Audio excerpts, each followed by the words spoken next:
محبت ہے، اور دوسرا وظیفہ درود و سلام ہے جس سے حضور مہر نبوت کی زیارت عطا فرماتے ہیں۔ اور اب میں اپنی گفتگو کو سمیٹتے ہوئے وہ آخری حدیث آپ کے سامنے، یوں تو مہر نبوت پر امام ترمذی نے شمائل ترمذی میں کافی احادیث جمع کی ہیں، لیکن میں اپنی تمہید کے حوالے سے آخری حدیث بیان کر کے گفتگو کو سمیٹتا ہوں۔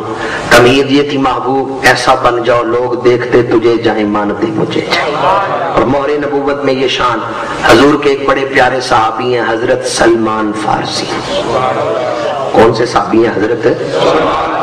یہ میں نے آپ سے اس لیے بھی کہلوایا ہے، تلفظ میں بعض دوستوں کی توجہ نہیں رہتی، سین پہ پیش ہو تو سلیمان وہ نبی کا نام ہے، اور سین پہ زبر ہو سلمان تو یہ صحابی کا نام۔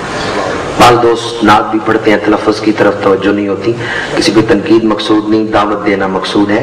بعض دوست ایک نعت پڑھتے ہیں، سحر دم شبنمی قطرے، تو اکثر سحر دم پڑھتے ہیں، حالانکہ سین کے نیچے زیر پڑے تو اس کا مطلب ہوتا ہے جادو، اور سین پہ زبر پڑے تو اس کا مطلب ہوتا ہے صبح کا وقت، سحر صبح کا وقت، سحر جادو۔ تو تلفظ یہ بھی حضور کی بارگاہ میں کھڑے ہو کے کوئی لفظ بولنے کے لیے بہت اہمیت رکھتا ہے۔ اللہ تعالیٰ ہمارے نقیب محفل صاحب کی عمر میں برکتیں عطا فرمائی، یہ ذوق بھی اللہ نے ان کو بخشا ہے، میں نے بڑی دقت نظر سے بھی ان کو سنا ہے اور ان کے تلفظ کو بھی دیکھا ہے، اللہ تعالیٰ ان کے علم و عمل میں مزید برکتیں عطا فرمائے۔ میں نے جو لفظ آپ سے کہلوایا وہ اس لیے کہ اکثر دوست اس میں فرق نہیں رکھتے، تو حضرت سلیمان لام کے بعد یہ سلیمان وہ نبی ہیں، اور سین پہ زبر اور لام کے بعد یہ نہ ہو سلمان تو یہ صحابی ہیں۔ حضرت سلمان فارسی رضی اللہ تعالی عنہ فارس کے رہنے والے، والد آگ کے پوجا کرتے ہیں، لیکن حضرت سلمان فارسی نے عیسائی مذہب اختیار کیا، ایران چھوڑا، آگے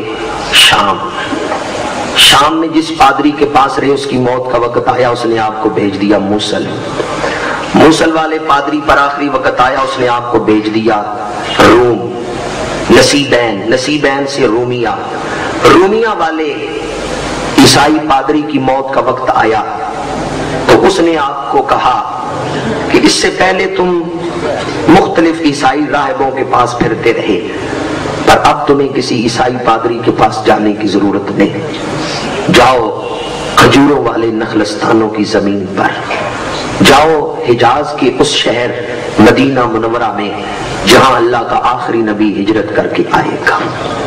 3 نشانیاں یاد رکھنا، ان کے وجود میں 3 نشانیاں دیکھنا تو ان کا کلمہ پڑھ لینا۔ پہلی نشانی یہ کہ وہ صدقہ نہیں کھاتے، دوسری نشانی یہ کہ ہدیہ قبول کرتے ہیں، اور تیسری نشانی یہ کہ ان کے کاندھوں کے درمیان مہر نبوت ہو۔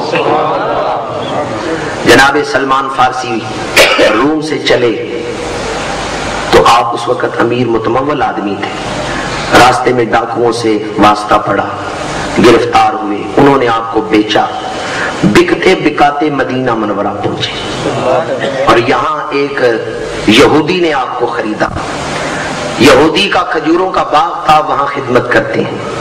ایک دن یہودی نے آپ کو درخت پہ، کھجوروں کے درخت پہ چڑھایا ہے پھل اتارنے کے لیے، آپ درخت سے کھجوریں اتار رہے ہیں، وہ یہودی نیچے کھڑا ہے، اس کا بیٹا دوڑتا ہوا آیا اور آ کے کہنے لگا ابا جان ایک نئی خبر سنے، قبا میں ایک ہستی آئی ہے اور اس کا دعویٰ ہے کہ میں اللہ کا آخری نبی ہوں۔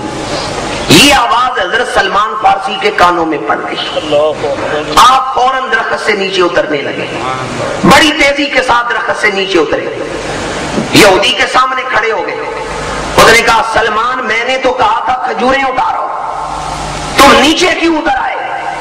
فرمایا میں نے تمہارے بیٹے سے کوئی خبر سنی ہے، کوئی بیٹا تم سے بات کر رہا تھا، میں نے سوچا چلو جا کے خبر ہی سن لو کیا خبر ہے۔ یہودی کو غصہ آیا، چونکہ مالک تھا، غصہ آیا، اس نے حضرت سلمان فارسی کے چہرے پہ تمانچہ مارا، تھپڑ مارا، کہنے لگا باپ اور بیٹے کی بات ہے، تیرا اس خبر سے کیا تعلق ہے، تیرا اس خبر سے کیا تعلق ہے؟ جناب سلمان فارسی کا دل پسیج گیا، اے یہودی میں تمہیں کیا بتاؤں کہ میرا اس خبر سے کیا تعلق ہے؟ میں اسی خبر کے لیے تو کتنے دروازوں پہ پھر کے آیا ہوں. قدم سے لائی ہے ہستی میں آرزوئے رسول، کہاں کہاں لیے پھرتی ہے جستجوئے رسول. تو پوچھتا ہے کہ اس خبر سے میرا کیا تعلق ہے، پر بات دل میں رکھی، زبان پہ نہیں لائی. دل پسیج گیا، ظاہراً چونکہ غلام تھے، دل پسیج گیا. کہنے لگے میرے چہرے پہ تمانچہ مارنے والے تجھے کیا بتاؤں میرا اس خبر سے کتنا گہرا تعلق ہے. اور سارا دکھ دل میں ہی رکھا. پھر درخت پہ چڑھ گئے، کھجوریں اتارنے لگے. اب کسی موقع کے انتظار میں رہے، کوئی وقت لگے تو میں جا کے حضور کی زیارت کروں. ایک دن موقع لگا، حضور کی محفل میں گئے، کچھ صدقہ لے کے گئے، پیش کیا اور ساتھ عرض کیا یہ صدقے کا مال ہے. حضور نے فرمایا میں اللہ کا نبی ہوں، میں صدقہ استعمال نہیں کرتا، ہاں مستحقین کو دے دیتا ہوں. حضور نے وہ صدقہ مستحقین میں تقسیم کر دیا. سلمان فارسی کا دل خوش ہو گیا، پہلی شرط پوری ہو گئی، پہلی نشانی نظر آ گئی. چند دنوں بعد پھر آئے، ہدیہ لے کے آئے. ہدیہ حضور کی خدمت میں پیش کیا، عرض کیا یہ ہدیہ ہے. حضور نے فرمایا میں اللہ کا رسول ہوں، ہدیہ قبول کرتا ہوں. صحابہ سے فرمایا صحابہ ہو تم بھی اس میں شامل ہو جاؤ. حضرت سلمان فارسی کہتے ہیں میرا دل خوش ہو گیا، 2 نشانیاں پوری ہو گئی. اب تیسری نشانی مہر نبوت کی زیارت. حضرت سلمان فارسی جیسا مرد حق جس نے حق کی جستجو میں کتنے شہر پھرے تھے اور جس کے دل میں سچی تلاش ہے اللہ کے رسول کے پیچھے، اللہ کے رسول کے پیچھے کئی جگہ پہ پھرے، کوئی موقع لگے کہ مہر نبوت کی زیارت ہو. مولوی زکریا سہارنپوری اور دیگر کئی سیرت نگاروں نے لکھا ہے ایک روز حضور نماز جنازہ پڑھانے تشریف لے گئے. حضرت سلمان فارسی بھی اس جلوس میں شامل ہو گئے کہ کوئی موقع ملے شاید چادر پیچھے ہٹے.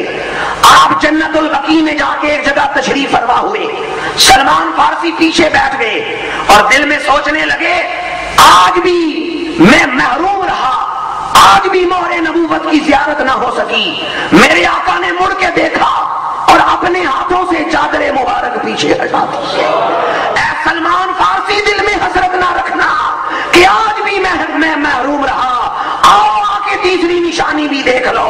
مولوی زکریا سہارنپوری نے بھی لکھا ہے جناب سلمان فارسی کو جب مہر نبوت کا دیدار ہوا جذبات پہ قابو نہ رکھ سکے، اٹھ کے دوڑے اور آ کے حضور کے کاندھوں پہ ہاتھ رکھ لیا ہے اور اپنے ہونٹ مہر نبوت پہ رکھ کے زاروں قطار رو بھی رہے ہیں، مہر نبوت کو چوم بھی رہے ہیں، مہر نبوت کو چومتے جا رہے ہیں، اشک بہاتے جا رہے ہیں.